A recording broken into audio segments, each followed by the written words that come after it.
हैं आप?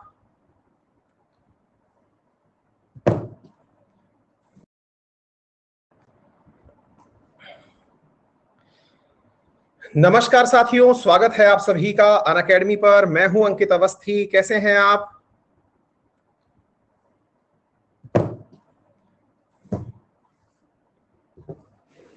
Very good morning. कैसे हैं आप सभी? होप आप सभी लोग बहुत अच्छे हैं, स्वस्थ हैं, पढ़ने के लिए एकदम तैयार हैं। Very good morning.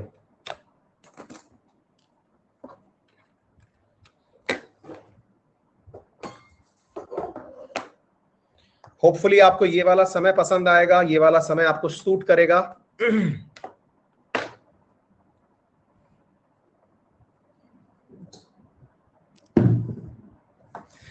हाँ जी, केशव, चंदन, अंकिता, ऋषभ, अजय, सागर, सतीश, अंशुमान, संजना, भारती, सभी साथियों को बहुत बहुत धन्यवाद। बिल्कुल आप पधारिए, आप सभी का स्वागत है। आप सभी के साथ पार्टी की जाएगी। सभी का स्वागत है। सभी साथियों को जो इस समय मुझे विश कर रहे हैं, सभी साथियों को बहुत सारा धन्यवाद, बहुत सारा धन्यवाद जी। Thank you so much.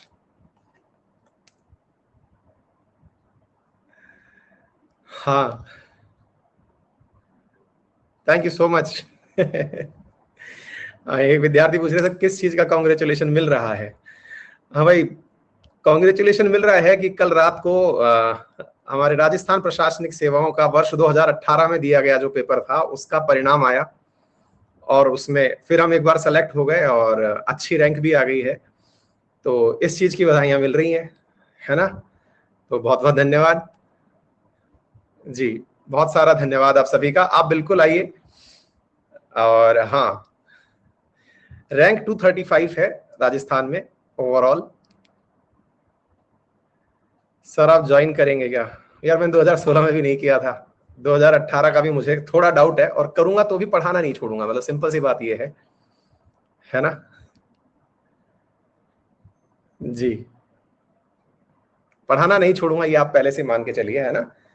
1% भी लोड मत लीजिए। बिल्कुल बिल्कुल बिल्कुल।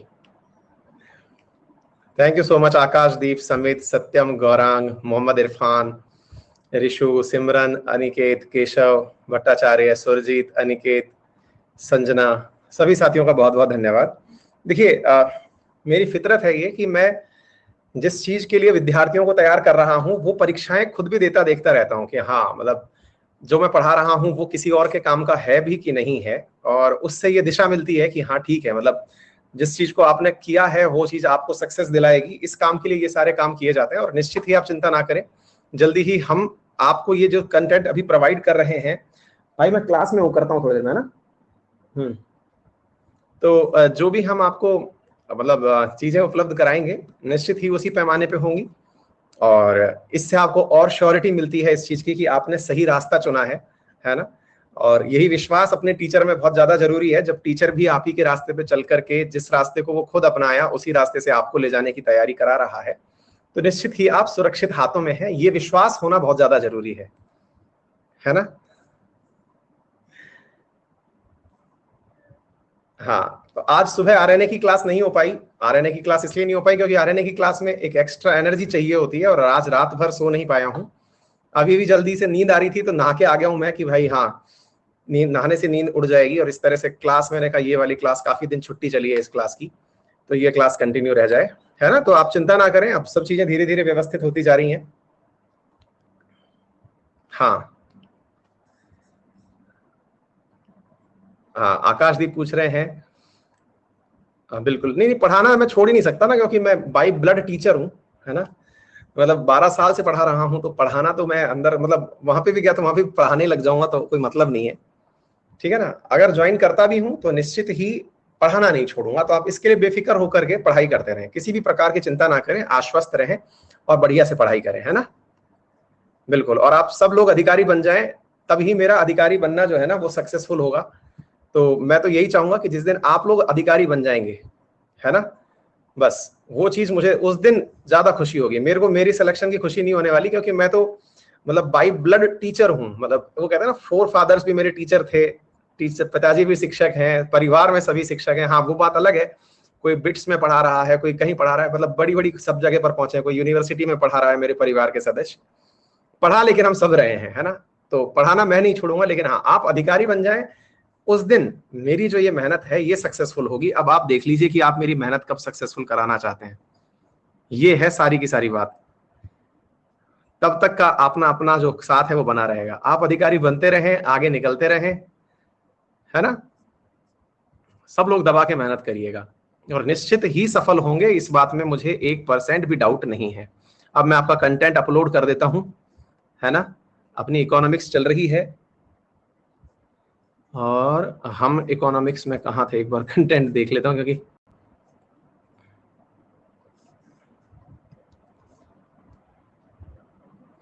सर के रिजल्ट की खुशी में ई बुक के ऊपर 50% ऑफ, ये ही सही है। बहुत सही, ये कोई मेरा चाहने वाला बहुत अच्छा है? मतलब सबसे पहले ये चाहना कि सर को क्या है ना, कैसे चूना लगाया जाए। शाबाश। लड्डू चाहिए तो घर आइए, अब तो मैंने एड्रेस पता वता सब दे रखा है आप लोगों को।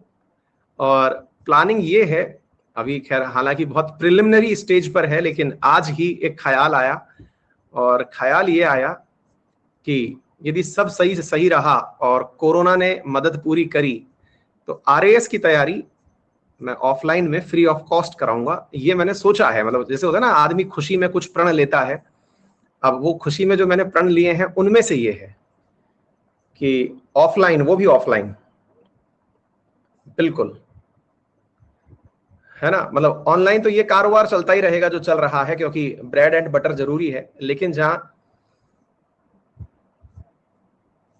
जी, तो ये एक प्लान है और आप सबके उससे अगर बैठा तो निश्चित ही, और मैं मतलब मैं ही नहीं, जितने भी अधिकारीगण सेलेक्टेड होंगे उन सब से करते हैं, कभी इसके बारे में पर्टिकुलर चर्चा की जाएगी।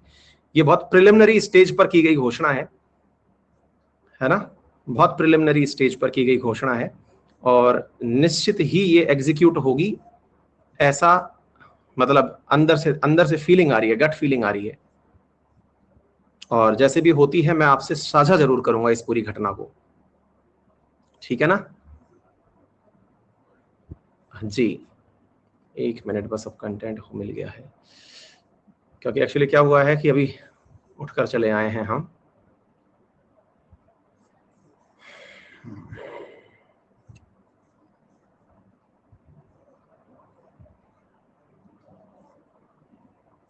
मेरा एड्रेस कहाँ पर है, मैंने एड्रेस तो मेरे सारे पर्सनल उस पे प्लेटफॉर्म्स पर शेयर किया हुआ है, कहीं किसी भी प्रकार की दिक्कत नहीं होनी चाहिए, है ना। चलिए तो शुरू करें। अलवर में रहता हूँ और मैंने पर्सनली अपने सारे सोशल मीडिया हैंडल्स पर शेयर किया हुआ है, आप वहां देख लें, और फिर भी दिक्कत आए तो मुझे आप इस जगह फॉलो कर सकते हैं, इसके डिस्क्रिप्शन में सारी डिटेल्स है ना। हर शनिवार 9 से 11 मिलने का टाइम है। हाँ जी, चलिए तो अब शुरू करते हैं। तो सीन ये है साथियों कि आज हम इकोनॉमिक्स में क्या पढ़ रहे हैं, हमने बहुत अच्छी अच्छी चीजें पढ़ी हैं। अभी जो मैं आपको लास्ट वाले टाइटल से नहीं पढ़ा रहा हूं वो है मनी मार्केट। वो मनी मार्केट इसलिए नहीं पढ़ा रहा हूं क्योंकि उसको थोड़ा रुक के पढ़ाऊंगा, है ना। चलिए तो अब सब लोग पढ़िए और निश्चित ही एक अच्छे इंटेंशन के साथ तैयारी करिए, है ना। देखिए आप सब भी जिस पद पर जाना चाहते हैं उसके अंदर कहीं ना कहीं आप भी चाहेंगे कि एक बढ़िया गाड़ी हो, बढ़िया घर हो, सफलता हो। आप पढ़ लिख करके अपने लिए कुछ ना कुछ चाहते हैं, लेकिन समाज के लिए भी कुछ करना चाहते हैं। तो समाज के लिए जो कार्य मैं करना चाहता हूं वो निश्चित ही आप सबसे साझा किए जाएंगे, है ना। और जल्दी ही उसकी एक बड़े स्केल पर घोषणा की जाएगी, और वो जो होता है ना समाज के प्रति हम क्या दे सकते हैं वो चीज आपके साथ साझा की जाएगी, है ना।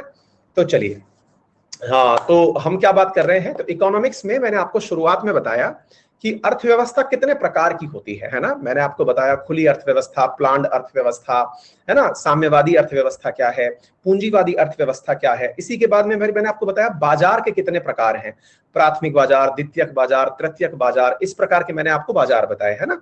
अच्छा, फिर क्वार्टरनरी प्रकार का बाजार भी बताया। फिर मैंने आपको ये बताया कि मैक्रो इकोनॉमिक्स क्या है, माइक्रो इकोनॉमिक्स क्या है ना बेटा। अच्छा, तो ये हमने सारी बातें आपको साझा की थी। आज जो हम शुरू कर रहे हैं ये इकोनॉमिक्स का समझिए कि जब समझ में आ जाए तो ये सबसे बड़ी चीज है, और इसे कहते हैं प्लानिंग। क्या कहते हैं? प्लानिंग। और प्लानिंग जब हम पढ़ते हैं तो प्लानिंग को पढ़ने का तरीका पता होना चाहिए कि प्लानिंग से सवाल कैसे बनते हैं, क्योंकि आज का जो हमारा टाइटल है वो है भारत की पंचवर्षीय योजनाएं। भर भर के सवाल आते हैं आपके परीक्षाओं में इसके लिए, है ना? क्या आते हैं? भर भर के सवाल इसके लिए आते हैं। तो हाँ भाई, जो भी विद्यार्थी नए हैं उन सबका भी स्वागत है।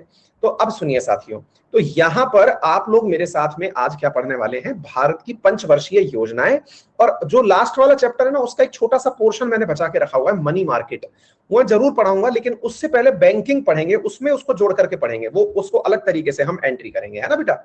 चलिए, तो इसमें बनने वाले सवाल क्या हैं वो तो निश्चित ही हम पढ़ेंगे, लेकिन पंचवर्षीय योजनाओं को पढ़ना क्यों चाहिए पहले ये समझिए। बहुत जबरदस्त बोरिंग टाइटल लगता है बच्चों को ये, पर मेरा पूरा प्रयास रहेगा कि आपको ये 0% बोरिंग लगे, है ना? ये मतलब एक ऐसा चैप्टर है जिसको कि हम ये मान के चलते कि छोड़ो यार इसको क्यों पढ़ना, लेकिन इसको हम लोग जो है बहुत ही अच्छे से और शिद्दत से खत्म करने वाले हैं, ठीक है? हाँ, विद्यार्थी पूछ रही हैं हिना की सर इसके नोट्स बनाए कि नहीं। तो जो भी विद्यार्थी हैं उन सबको मैं बता दूं कि हमारी क्लास की बगल में 3 बिंदियां आती हैं, उन 3 बिंदियों पर क्लिक करें और डाउनलोड नाउ का वहां से ऑप्शन आता है, वहां से आप मेरा पूरा कंटेंट डाउनलोड कर सकते हैं, है ना? हाँ, तो बिल्कुल बेफिक्र होकर के आप करते रहें, ठीक है? चलिए, तो अब सुनिए साथियों, ये सारा कंटेंट जो है वो आपका डाउनलोड हो जाएगा। तो सबसे पहला सवाल बनता है, पंचवर्षीय योजनाएं पढ़ें क्यों? इसका सबसे प्रमुख आंसर क्या है अब वो जान लीजिए। आंसर ये है साथियों कि जिस प्रकार से हमारे पिताजी, हमारी माताजी, हमारे बड़े भाई बहन एक प्लानिंग करते हैं। क्या प्लानिंग करते हैं कि हम 2 साल बाद कहां होंगे, 5 साल बाद कहां, 7 साल बाद कहां, 10 साल बाद कहां। ऐसे ही भारत जब आजाद हुआ तो भारत में भी प्लानिंग को स्थान दिया गया। प्लानिंग को स्थान दिया गया से क्या मतलब है कि भाई हम आजाद तो हो गए अब, लेकिन आजादी के बाद में सारा निर्णय चुनी हुई सरकार के पास है। अब चुनी हुई सरकार अपनी प्राथमिकताएं कैसे तय करे, क्योंकि भारत के पास 2 बड़ी चुनौतियां थी जिस समय हम आजाद हुए। सबसे बड़ी जो चुनौती थी वो गरीबी की थी, है ना? और दूसरी जो बड़ी चुनौती थी वो शिक्षा की थी। तो गरीबी, शिक्षा, और तीसरा जो चीज बनकर के आया वो क्या था? गरीबी और शिक्षा, और तीसरा था स्वास्थ्य। हम इनसे कैसे निपटें, क्योंकि अल्टीमेटली गरीबी मिटाने के लिए जरूरी था कि हम रोजगार के साधन विकसित करें। शिक्षा के लिए जरूरी था कि ऐसे ऐसे एजुकेशनल सिस्टम विकसित करें जहां से हम लोगों को पढ़ाई की सुविधा उपलब्ध करा सकें। तो एक प्रकार से ये समझिए कि जब आजादी आई हमारे पास तो सबसे पहला सवाल जो बना कि हम किस प्रकार से अपने आप को लीड करने वाले हैं इस चीज के लिए, ठीक है ना? प्रिंट आउट करवाने में पैसा नहीं लगेगा, खुशबू तिवारी पूछ रही हैं। अच्छा खुशबू, आपके घर में क्या फैक्ट्री लगी है क्या? पैसा क्यों नहीं लगेगा बेटा? प्रिंट आउट में पैसा तो लगना चाहिए ना। हाँ हाँ, अब डेली इसी समय पर क्लास होगी, हाँ ये भी मैं बता चुका हूं, है ना? हाँ, मॉर्निंग की क्लास आज सुबह नहीं ले पाया, उसके लिए मैं माफी चाह रहा हूं, क्योंकि मैं उतनी ऊर्जा में नहीं था, इसलिए नहीं ले पाया था। हाँ हाँ, अगर सचिन अगर वो हमको टॉन्ट मार रही है तो मेरी ना तो वो सासू माँ लगती है, ना मेरी दौरानी या जिठानी है जो टॉन्ट मार रही है। जो विद्यार्थी अपने शिक्षक को भी टॉन्ट मार ले वो विद्यार्थी धर्म को भूल चुका होता है ना? तो मुझे ऐसी मतलब सासू माओं को, दादी माओं को पहले से ही हाथ जोड़ के करबद्ध निवेदन है कि एसएससी कैटेगरी में ऑलरेडी 100 टीचर पढ़ा रहे हैं, अपना अमूल्य समय कहीं और दें, जो उनके घर पर नोट्स भिजवा दें, है ना? मुझसे मतलब चौंच ना लगाए, कोई भी चौंच ना लगाए। पढ़ने का काम, पढ़ने के काम ईमानदारी से करें। हाँ जी, चलिए, तो अब सवाल बना कि हमने अल्टीमेटली पंचवर्षीय योजना को चुना क्यों? तो हमने पंचवर्षीय योजना को इसलिए चुना क्योंकि भारत की अर्थव्यवस्था को, अपने रिसोर्सेज को, क्योंकि देखिए हम लोगों को इतना तो पूरा विश्वास था। क्या विश्वास था? हमें यह तो विश्वास था कि अंग्रेज हमारे पास यूं ही नहीं आए थे, उन्हें निश्चित रूप से भारत के प्राकृतिक संसाधनों के ऊपर, भारत के जो प्राकृतिक संसाधन थे उनके ऊपर उनकी कहीं नजर थी। अब उस नजर को जब वो लेकर के आए तो भाई अब ये बड़ा सवाल बनता है कि प्राकृतिक संसाधनों को कैसे लूटे। तो चुनी हुई सरकार जो हम लेकर के आए उसे कहीं ना कहीं ये समझ में आ गया कि यार हम लोग ना अपने प्राकृतिक संसाधनों का किस प्रकार से निर्माण करेंगे, ये चीज पहले ही डिसाइड कर लेते हैं। तो देखिए, भारत ने अपना संविधान तो अपने अपना लिया, 26 जनवरी 1950 को हम गणतांत्रिक देश हो गए, लेकिन साथियों हमने गणतंत्र बनते ही सबसे पहले भविष्य की प्लानिंग करने के लिए 15 मार्च 1950 को योजना आयोग का गठन कर दिया। जिसका काम क्या था? जिसका काम ये था कि भारत किस प्रकार का होगा, भविष्य में भारत कैसा होगा। तो भविष्य के भारत के लिए हमने क्या कर दिया? प्लानिंग कमीशन का निर्माण कर दिया। तो योजना आयोग क्या है? तो साथियों, योजना आयोग जो है वो अपने आप में एक ऐसी संस्था जो भारत के लिए भविष्य की प्लानिंग करना चाहती थी। यहां तक की बातें समझ में आ गई होंगी। अब आप पूछेंगे सर ये कैसे होता होगा? बिल्कुल वैसे ही जैसे अपने पापा जब कुछ पैसे कमा के घर लाते हैं तो घर में सबसे पहले वो आप सबकी आपकी जो बुनियादी आवश्यकताएं हैं, जो आपने मांगा उसको पूरा करते हैं कि हाँ भाई इस बच्चे को ना इतने रुपए की जरूरत है, मम्मी ने कहा कि उसको इतने की जरूरत है। सबको अपने अपने ढंग से पैसे दिए, लेकिन फिर भी कुछ पैसे वो सेविंग करते हैं ताकि भविष्य में आपकी शिक्षा के लिए, आपकी शादी के लिए, बड़ा घर बनाने के लिए, बढ़िया गाड़ी लेने के लिए वो खर्च कर सकें। That is their planning. ऐसे ही भारत सरकार ने निर्धारित किया कि देखिए देश इतना बड़ा है, डाइवर्सिटी इतनी ज्यादा है, इतने प्रकार के राज्य हैं, इतनी प्रकार की आवश्यकताएं हैं, हमारे यहाँ इतनी डाइवर्सिटी है कि इसके लिए प्लानिंग करने के लिए एक व्यक्ति रखना पड़ेगा। हमने इसके लिए पूरा कमीशन बना दिया जो भारत के लिए प्लानिंग करता था। आगे बात समझ में? तो साथियों यहां पर अगर हम पूछें कि भारत ने प्लानिंग का प्लान कहां से कॉपी किया, देखिए भारत के साथ एक जो सबसे बड़ा संकट है ना, वो संकट ये है कि हमारे पास अपना ओरिजिनल कुछ नहीं है। और क्यों हो, ये भी बात सही है। जब हमारे सीनियर्स ने मेहनत कर रखी है तो हमें तो उसमें से बेस्ट ऑफ देम चुनना है, आगे बढ़ना है। हम क्यों अपना इतिहास पुनर्लेखन करने जाएं जब इतिहास ने हमें बना बनाया माल बहुत अच्छा दे दिया है। तो भारत के पास में ना जो सबसे बड़ी चीज की कमी कही जाए वो ये है कि हमारी ओरिजिनलिटी कहीं मिसिंग है। ओरिजिनलिटी मिसिंग है, जैसे कि अगर हम कहें अमेरिका ने पूंजीवाद को ओरिजिनली पैदा किया है ना, यूरोपियन कंट्रीज हैं जिन्होंने मतलब ये जो कैपिटलिज्म है इसको प्रमोट किया, उपनिवेशवाद को प्रमोट किया, रशिया ने साम्यवाद को प्रमोट किया, चाइना ने माओवाद को प्रमोट किया। इंडिया के पास ऐसा ओरिजिनल कुछ भी नहीं था। हाँ, लेकिन इंडिया जब आजाद हुआ तो उसके सामने किसे कॉपी की जाए इसके उदाहरण थे। जैसे आप में से बहुत सारे विद्यार्थी प्रशासनिक सेवाओं की या फिर एसएससी के एग्जाम की तैयारी इसीलिए कर रहे हैं क्योंकि आपके सीनियर्स में किसी ना किसी का या जानने वालों में किसी का सिलेक्शन हो गया है। आपने उनकी समाज में इज्जत देखी, आपने देखा कि यार इनकी लाइफ सेट हो गई, इनकी बात लोग मानते हैं, तो आपके मन में भी आया कि ऐसा बनना है। भारत के सामने भी ऐसा था। भारत जब बना यानी भारत जब पैदा हुआ, यूनिफाइड इंडिया 15 अगस्त 1947 को, तो इसके सामने दो बातें थी। कौन कौन सी बातें थी? दो बातें थी। या तो वो चले जाए किस तरफ साथियों? खुशबू तिवारी लिख रही है सर आपने केवल उस सेंटेंस को पढ़ा, मुझे गलत समझ लिया। मेरा कहना था मतलब ये कि नोट्स बनाने से पैसा वगैरह रिवीजन भी हुई। अच्छा खुशबू, मतलब आपका इंटेंशन सही था, लेकिन किसी ने कहा कि आप टॉन्ट मार रही हैं, तो मैंने कहा भाई टीचर से टॉन्ट क्यों मारा जाए। एनीवे भाई खुशबू गलत नहीं थी, है ना, और वो ना ही कोई टॉन्टिंग कर रही थी।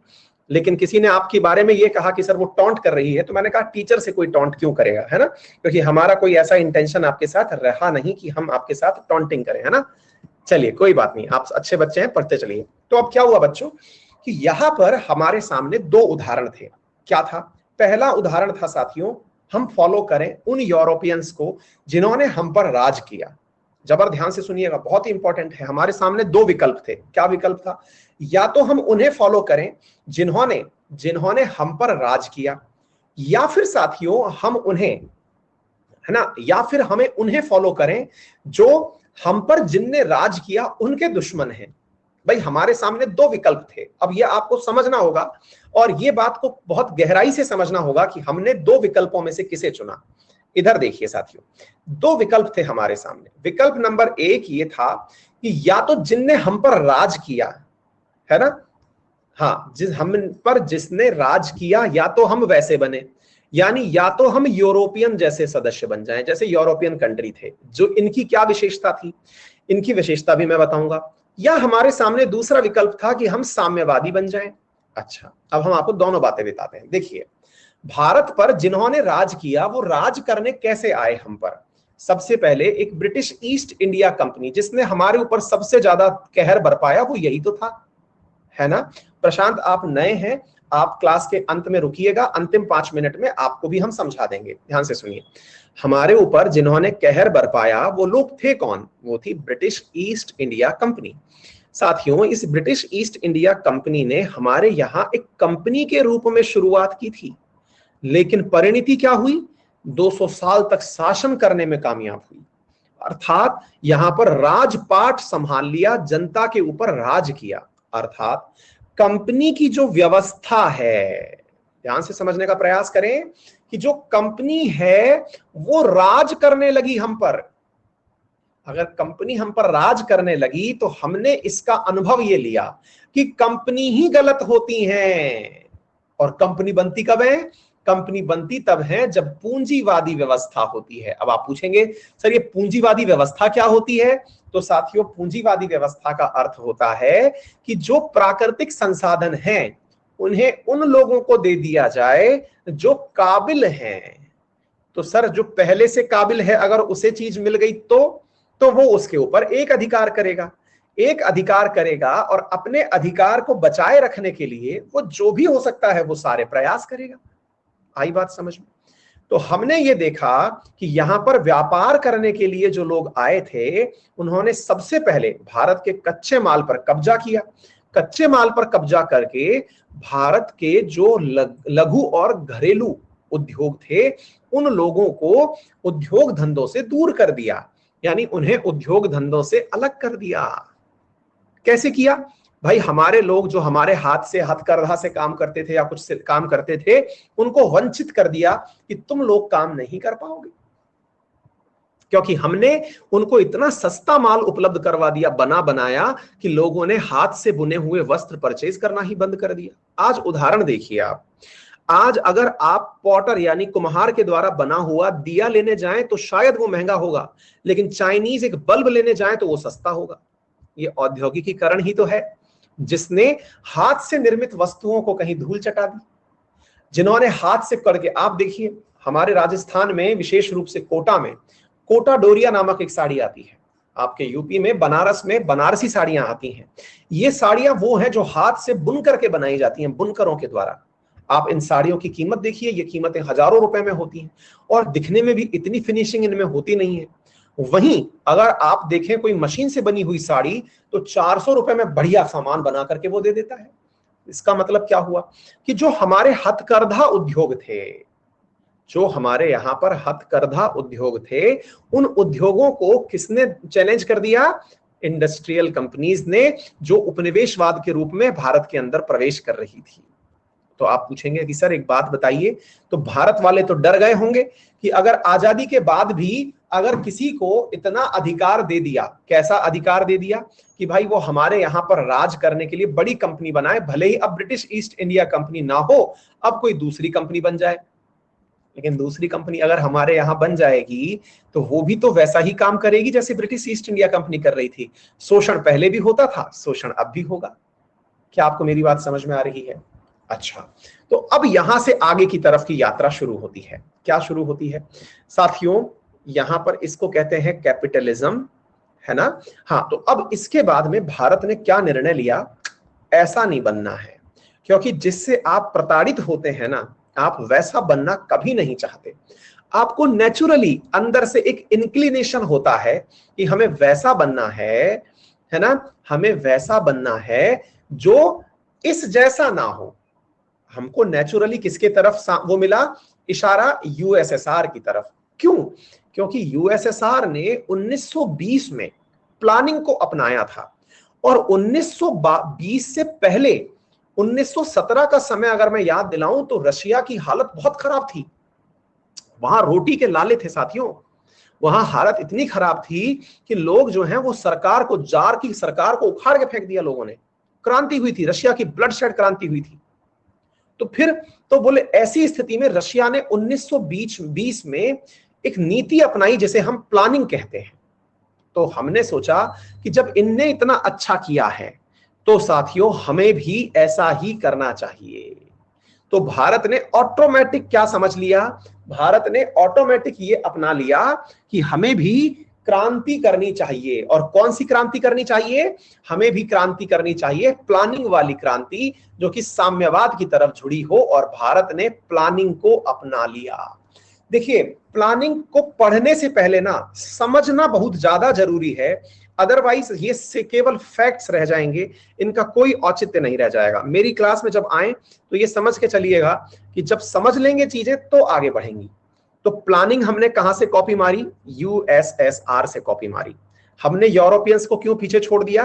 क्योंकि भैया ये तो पूंजीवादी थे। अब आप पूछेंगे कि सर फिर तो ठीक ही किया हमने कहा बहुत बढ़िया किया, हमने प्लानिंग को कॉपी मार लिया। अब आप पूछेंगे कि सर हमने साम्यवाद को कॉपी मारा या प्लानिंग को कॉपी मारा?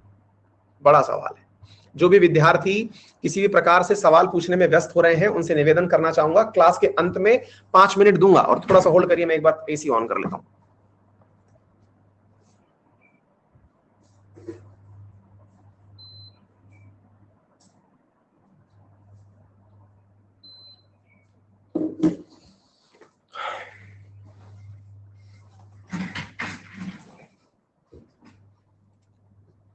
हाँ जी, तो अब बड़ा सवाल ये कि हमने क्या चीज कॉपी करी। तो हमने साथियों क्या चीज कॉपी करी?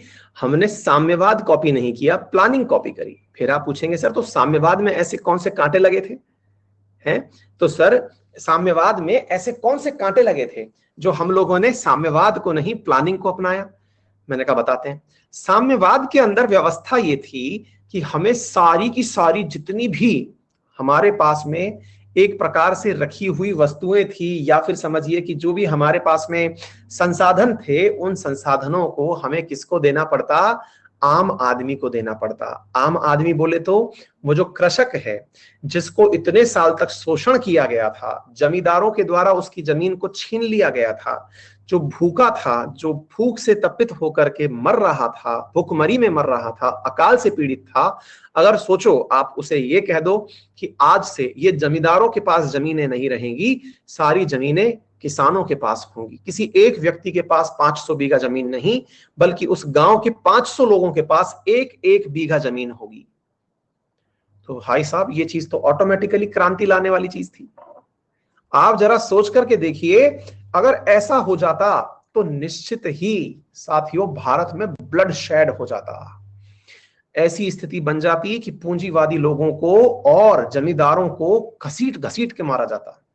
तो सरकार डर गई। सरकार ने कहा नहीं, अगर हम लोगों ने आज ये कह दिया कि हम साम्यवादी बनेंगे, तो जनाब हम जो चुनी हुई सरकार की कल्पना कर रहे हैं, जो हम लोगों ने अभी भारत को आजादी दिलवाई है, ये पूरी तरह मिट्टी में मिल जाएगी।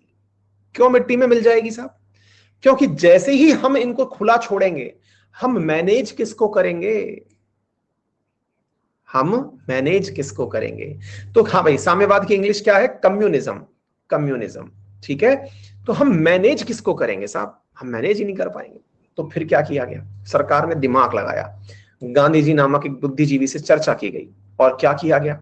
उनसे कहा गया गांधी जी आप बताइए क्या विचार है आपके पास, कैसे इस परिस्थिति से निपटा जाए। एक तरफ हम इंडस्ट्री बन नहीं सकते, बोले अच्छा, और दूसरी तरफ हम जो है साम्यवादी भी नहीं बन सकते, तो क्या करें? तो गांधी जी ने कहा मुझ पर विश्वास करो, मैं कोई रास्ता ढूंढ लाऊंगा। बोले आप कोई रास्ता ढूंढ लाएंगे से मतलब? लीजिए, समझ में आई बात? जी हां, तो मैं एक रास्ता ढूंढ के ला रहा हूं जिसे कहते हैं ट्रस्टीशिप। बोले इसके अंदर क्या होगा? बोले इसके अंदर यह होगा, सरकार अपना काम करे आम जनता के लिए, पैसे वाले लोग अपना काम करें, ये सारी चीजें यहां पर पैरेलली चलती रहें। ट्रस्टीशिप का अर्थ यह है कि यदि कोई उद्योगपति उद्योगों का विकास करना चाहता है तो उसे करने से ना रोका जाए, उसे उद्योग का विकास करने दिया जाए, लेकिन उसे समझाया ये जाए कि भैया आपकी जितनी आवश्यकता है उतना अपने पास रखिए, बाकी जनता के लिए सरकार को दे दीजिए। गांधी जी महान थे, निकाल लाए साहब बीच का रास्ता। और क्या किया इसमें? इनकम टैक्स की व्यवस्था को जनरेट कर दिया। किस व्यवस्था को? इनकम टैक्स, कॉर्पोरेट टैक्स, तमाम प्रकार के, कैपिटल गेन टैक्स। बोले टैक्स ही टैक्स लगाइए। साथियों एक समय तो ऐसा था कि भारत टैक्स के नाम पर एक समय ऐसा था, और ऐसा कहते हैं कि भारत में कमाने वाले उद्योगपतियों को अपनी कमाई का 60 से लेकर 80% तक टैक्स में देना पड़ता था। साथियों इतनी भयंकर व्यवस्था थी कि इसी व्यवस्था से बचने के लिए जो आज आप सुनते हैं भ्रष्टाचार, आप सुनते हैं कालाबाजारी, आप जो चीजें सुनती हैं वो सब इसी चीज से ओरिजिनेट हुई थी। एक समय था साथियों, इंदिरा गांधी जी के समय तो हालत ये थी कि इतना % टैक्स होने के बाद भी टैक्स कलेक्शन नहीं था। क्यों? क्योंकि लोग तब तक नंबर 2 का काम करना सीख गए थे। ये नंबर 2 आफ्टर ऑल होता क्या है? नंबर 2 का अर्थ होता है कि अपनी कमाई को अपना बताओ ही मत, तो फिर दोगे कैसे? क्या आपको मेरी बात समझ में आ रही है? नंबर 2 की कमाई को अपना बताओ ही मत, अपनी कमाई को। मान लीजिए कि मैं 10 करोड़ रुपए साल के कमाता हूं, सरकार को मैंने बताया कि साहब मैं 50 लाख रुपए कमाए। बोले बाकी तो सर किसी ने मुझे दान दे दिया, किसी ने मुझे चंदा, किसी ने मुझे कुछ ना कुछ दे दिया और मैं उस पैसे को पूरा पूरा बचा ले गया। ये सारा की सारा धन जो कमाया मैंने, लेकिन इसको मैंने क्या कह दिया, किसी ने दे दिया। बेटा यही जो प्रक्रिया है ना, यही प्रक्रिया नंबर 2 का काम कहलाती है, ब्लैक मनी बनाती है। तो भारत में आप सुनते हैं ना, कई बार आप भारत की व्यवस्था में अभी ताजा ताजा आए ही हैं, आप सुनते क्या है, भारत का इतना काला धन विदेशों में रखा हुआ है। यस, ऋषभ ने उदाहरण दिया, जैसे कि हाँ, जैसे है ना कि कह रहे हैं कि ऑफलाइन कोचिंग वाले जो हैं वो ऑनलाइन पेमेंट नहीं लेते। सुना होगा ना आपने, बहुत जगह आप जाएंगे तो वो आपसे कहेंगे भाई साहब कैश में पेमेंट कर दो ना, सुना होगा आपने। तो असल में ये स्विस बैंक में पहुंचा कैसे? अपनी बैंक में रखना नहीं, पानी के जहाज से भिजवाओ और बाहर जाकर के जमा कर दो, लॉकर में जाके जमा कर दो। हाँ जी, थैंक यू सो मच। जो आज देर से आए हैं विद्यार्थी और अब जाकर के हमें बधाइयां दे रहे हैं, बहुत बहुत धन्यवाद, है ना, पढ़ लीजिए। तो मुद्दा समझ में आ रहा है। तो हमारा ये जो टैक्स था ना, ये ट्रस्टीशिप की देन था, क्योंकि गांधी जी ने कहा कि भाई देखो, जमशेद जी टाटा, जमनालाल बजाज उस समय के बढ़िया पैसे वाले लोग हुआ करते थे। इनको और जमनालाल बजाज को तो गांधी जी का 5वां पुत्र कहा करते थे, है ना। तो साथियों ऐसी स्थिति में जमनालाल बजाज जी को गांधी जी का 5वां पुत्र कहते थे। आज जो बजाज मोटरसाइकिल के मालिक हैं, तो वो क्या करते थे कि गांधी जी ने कहा देखो भाई बजाज, बात ऐसी है, तुम बढ़िया से पैसा कमाओ लेकिन दान दो, लेकिन दान दो। बोले ठीक है सर, फिलेंथ्रोपिक कार्य करो। अब आपको अगर याद हो तो जमशेद जी टाटा के बारे में मैंने आपको पढ़ाया था, कुछ याद आ रहा है साथियों? अगर आपको याद हो तो मैंने जमशेद जी टाटा के बारे में बताया था, और मैंने बताया था कि उन्होंने अपनी कुल कमाई का 65% अब तक दान कर दिया है। बोलिए, दुनिया के सबसे बड़े परोपकारी में नाम आता है, $102 बिलियन जो अपना दान कर चुका है। क्यों? क्योंकि इसीलिए इन लोगों को सच्चा गांधीवादी कहा जाता है। अच्छा, हमारे यहां होता क्या है, अगर हमने शब्द यूज कर लिया कि फलाने भाई साहब सच्चे गांधीवादी हैं, तो सच्चे गांधीवादी सुनते ही हम लोग क्या समझते हैं, अरे यार ये तो गांधी जी वाली टोपी लगाता होगा, कपड़े पहनता नहीं होगा, छड़ी लेके घूमता होगा। नहीं, गांधी जी की 11 परंपराएं थी, 11 विरासतें थी। सत्य, अहिंसा, अस्तेय, अपरिग्रह, मतलब ये अस्वार्थ निस्वार्थ, ये सब बारी बातें थी ना, उनकी थी। उसमें से उद्योगपतियों के लिए उन्होंने एक गांधीवादी विचारधारा का नाम दिया था, जिसका नाम ट्रस्टीशिप था। और क्या कहा गया कि बेटा संभव हो तो आप लोग इसको अपना लीजिए, गांधीवादी कहलाएंगे। क्या आपको मेरी बात समझ में आ गई? क्या आपको मेरी बात समझ में आ गई? तो इस व्यवस्था को टाटा ने अपनाया और आज तक अपना रहा है। भारत के जितने भी बड़े घराने हैं, जैसे अजीम प्रेम जी हैं, विप्रो के मालिक, आई बात समझ में? विप्रो के मालिक उठा के देख लीजिए, या फिर आप टाटा वालों को देख लीजिए, या बजाज वालों को देख लीजिए, अब आप किसी को भी उठा के देखिए। फिर आपने कहा सर ये तो गांधी जी से शिक्षा प्राप्त कर लिए थे, लेकिन उनका क्या जो गांधी जी के बाद आए, जैसे अंबानी और अडानी, उनका क्या जो बाद में आए? हाँ, विद्यार्थी कह रहे सर आप भी दान करो। बेटा कह तो दिया, आज प्रॉमिस किया है, फ्री में कोचिंग पढ़ाने का प्लान किया है भाई, चिंता मत करिए। आरएएस की तैयारी कराने का प्लान है। हम अपने सोशल मीडिया पर इस न्यूज को ब्रेक करेंगे काफी अच्छे से, तब तक आप तैयार रहिए। तो सबसे बड़ी बात समझ में आ रही है मैं क्या बोल रहा हूं? तो कौन उठ करके आया? अंबानी और अडानी, जिनको गांधी जी की शिक्षा प्राप्त नहीं थी, है? तो गांधी जी की शिक्षा प्राप्त नहीं थी, उनका क्या करें? उनके लिए इंदिरा मैडम तैयार हो गई थी। उनने कहा कि तुम्हारा इलाज करना हम जानते हैं, या तो तुम दे दो, नहीं तो बेटा बात ऐसी है कि हम टैक्स में लपेट लेंगे तुम्हें। और जब हम टैक्स में लपेट लेंगे तो साथियों हालत इतनी हो गई कि टैक्सेशन ही टैक्सेशन हो गया। और यदि आप टैक्सेशन को उठा करके देखते हैं तो एक फिल्म है जो कहीं ना कहीं ये कहा जाता है कि वो धीरू भाई अंबानी के ऊपर फिल्माई गई है ना। आपने अगर देखी हो तो गुरु करके एक मूवी है, उसमें एक बहुत ही शानदार डायलॉग है, अगर आपने सुना हो।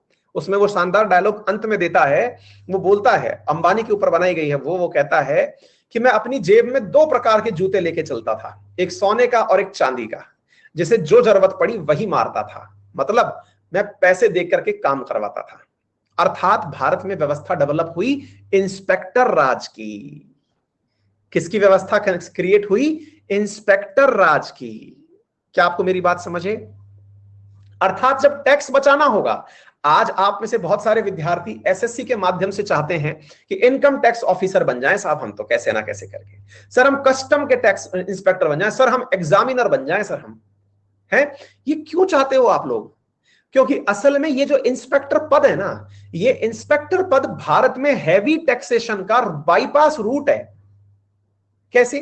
क्योंकि साथियों ये बाईपास रूट इसलिए है क्योंकि आपको इंस्पेक्टर को सेट करना है, आपको करोड़ों की प्रॉपर्टी बचानी है। जांच करने आएगा कौन? जांच अधिकारी। जांच अधिकारी को ही तो इंस्पेक्टर कहते हैं, जो इंस्पेक्शन करने आए, निरीक्षक, निरीक्षण करने आए। आप उस निरीक्षक को क्या कहे कि भैया सुनो, 1 करोड़ का माल है, 1% ले लो, सेट हो जाओ। वो सेट हो गया। असल में भारत में सरकारी नौकरियों में इस इंस्पेक्टर वाली ग्रेड की इतनी ज्यादा चाहत क्यों बढ़ी लोगों के मन में कि यार ये टैक्स बचाने के लिए सामने वाला जो है परसेंटेज 1 भी दे गया तो हम तो करोड़पति हो जाएंगे। भारत में भ्रष्टाचार कैसे संस्थागत रूप से जन्म लिया वो समझिए आप।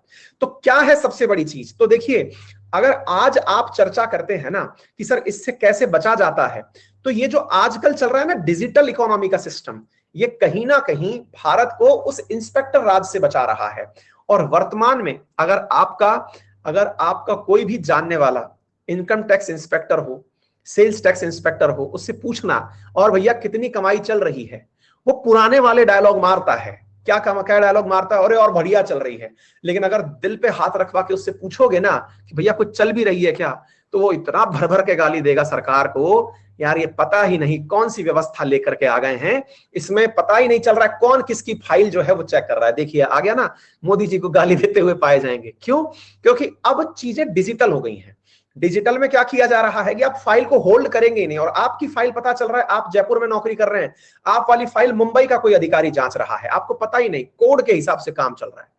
आप पूछिएगा, एसएससी वाले तो विशेष रूप से पूछिएगा, ये मैं बोल नहीं रहा हूं, ये पूछना आप अपने उन अधिकारी साथियों से कि भैया कितनी कमाई चल रही है आज, तो वो खट से कह देंगे कि यार कमाई बढ़िया चल रही है। फिर प्यार से पूछना, यानी ईमानदारी से बताओ ना यार, ये तो वो वाली बात हो गई जिससे आपकी शादी होगी, लेकिन वो वाली बात बताओ जो रियल में चल रही है। तो फिर वो रियल में बताएगा कि यार बुरी हालत है यार।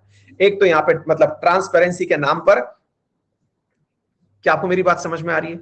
तो उम्मीद क्या, आपको पॉइंट पकड़ना चाहिए। तो हमारे ट्रस्टीशिप को जिनने मान लिया ठीक था, जिन्होंने नहीं माना उन पे टैक्सेशन आया, टैक्सेशन बढ़ता चला गया, भ्रष्टाचार आया। ये सारी व्यवस्था कहीं ना कहीं से हमारे उस डर का परिणाम थी जिसकी वजह से हमने प्लानिंग की थी। तो हमारी प्लानिंग फेल मारी या सक्सेसफुल, ये तो समय बताएगा। क्यों बताएगा, अभी मैं आगे लेके चलता हूं आपको। तो हम आजाद हुए और हमने 1950 में निर्धारित किया कि हम प्लानिंग करेंगे। 1951 से प्लानिंग शुरू हुई। 5 साल की प्लानिंग रशिया के आधार पर 1956 तक बनाई गई। भारत में कुल मिलाकर के 12 बार प्लानिंग की गई, 12 पंचवर्षीय योजनाएं आई। उन सबके अंदर कुछ ना कुछ प्लानिंग की गई। शुरुआत हमने साम्यवादी व्यवस्था को दिमाग में रखते हुए ही की थी। लेकिन साथियों आपको पता है, ये जो टैक्सेशन की व्यवस्था है, इसने भारत को इतना तोड़ मरोड़ दिया, इतना तोड़ मरोड़ दिया कि एक समय तो ऐसी हालत आ गई थी कि इंदिरा गांधी जी को खुद को लगा कि अगर मैंने टैक्सेशन को कम नहीं किया, देखिए बहुत सारे शब्द हैं, अगर आप किसी अच्छे एग्जाम को लिखेंगे तो एक शब्द आता है रेड टैपिज्म। रेड टैपिज्म मतलब लाल फीताशाही, है ना। आप सुनेंगे इंस्पेक्टर राज, ये इंदिरा गांधी जी के समय की देन है। उस समय इंदिरा गांधी जी खुद इन चीजों से त्रस्त हो गई। इन्होंने कहा नहीं भाई नहीं, ऐसे नहीं चलेगा। मैं टैक्स वसूलने के नाम पर ट्रस्टीशिप की धारणा को मानते हुए अगर जनता पर टैक्स लगाती चली गई तो फिर कोई भी टैक्स देगा नहीं, कालाबाजारी बढ़ेगी और सरकार में भ्रष्टाचार बढ़ेगा। तो फिर क्या किया? तो साथियों फिर क्या किया गया? इसका विकल्प चुना गया कि बोले एक काम करो, मार्केट में थोड़ा खुलापन लेकर के आओ। क्या लेके आओ? खुलापन लेकर के आओ। मार्केट को खुला छोड़ो, थोड़ा डर कम करो, ओपन इकोनॉमी बनाओ। ओपन इकोनॉमी का मतलब क्या हुआ? अरे अगर कोई कंपनी काम करना चाहती है तो करे, उसके ऊपर डराओ मत कि तुम्हारे यहां इंस्पेक्टर आ जाएगा या ये हो जाएगा और वो हो जाएगा। एक बहुत बेहतरीन उदाहरण देता हूं। देखिए, इस खुलेपन की शुरुआत 1991 में हुई और इस खुलेपन को ही आप एलपीजी कहते हैं, लिबरलाइजेशन, प्राइवेटाइजेशन एंड ग्लोबलाइजेशन। यही वो खुलापन है जहां कंपनियों को आजादी दी गई कि आप काम करें हमसे डरे बिना।